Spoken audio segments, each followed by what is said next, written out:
Getting out of debt. I remember when I first went through this, it was 2000 and I think it was 2014, potentially 2015. And I went through this whole program and getting out of debt. And I really had that mindset of debt was okay as long as I was managing it. And as long as my investments were doing better than the interest rate. And I kind of justified that. And so then I went through this. Um, and so I went through this like change of heart about getting out of debt and consumer debt. And I actually got rid of all my debt. I paid off all the credit cards, which I pay off the credit cards every month.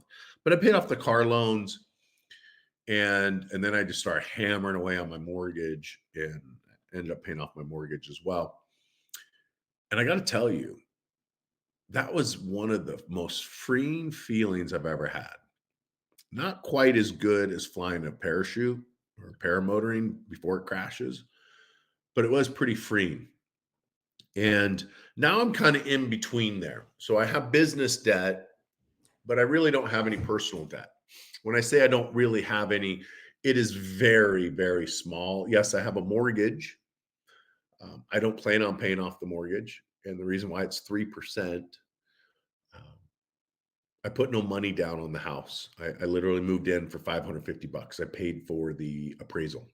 And because I'm a veteran and because Donald Trump changed um, the policies to allow veterans to buy any home they want with no money down. No president had ever done that before. They all limited us to basically live in neighborhoods that most people would not want to live in. And the fact that the veterans are forced to live in the slums is kind of ridiculous.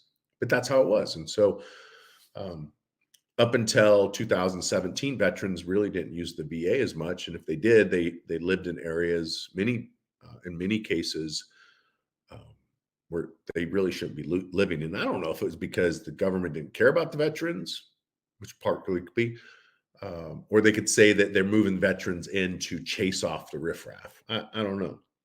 But because of that, I got to move into my farm and I put down $550. And so I don't think I'll pay off the mortgage. I am paying it down though. I am using Fortress Banking to pay it down quickly, but I'm not making extra payments to pay it off because it's only 3%. And with inflation the way it is, um, it's not something I want to pay off. I'd rather put that money in one of the apartments.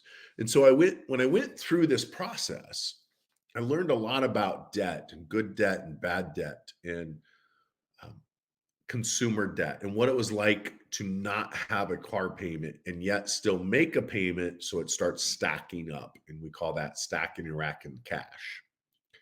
So I think getting out of debt, if you've never done that before, I think you should do it.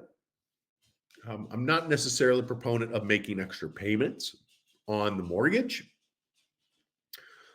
unless that's something that makes you feel good. You know, I'm okay with the 3% mortgage. It's 3% fixed. I'm okay with that. I don't lose any sleep.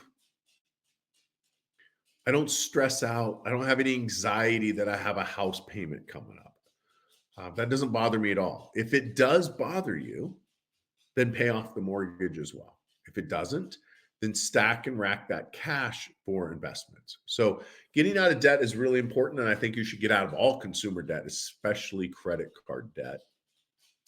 And you should also pay down your student loan debt as fast as possible, not necessarily pay it off, because student loans are a great thing to have on your credit because there's a way to use them to increase your credit score. So that's principle number 5 is get out of debt. And I think it's really consumer debt outside of your mortgage.